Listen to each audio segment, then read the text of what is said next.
Using SiteGround Migrator is an effective way to transfer your website from another host to SiteGround.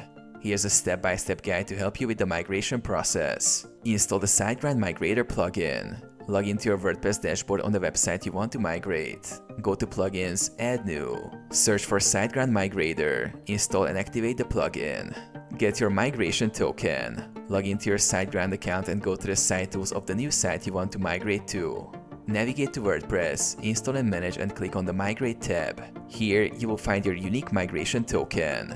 Initiate the migration. Return to the SiteGround Migrator plugin on your old site. Enter the migration token you obtained from SiteGround. Click Migrate to start the process. Complete the migration. The plugin will begin migrating your website's files and database. This may take a few minutes. Once completed, you will receive a confirmation message.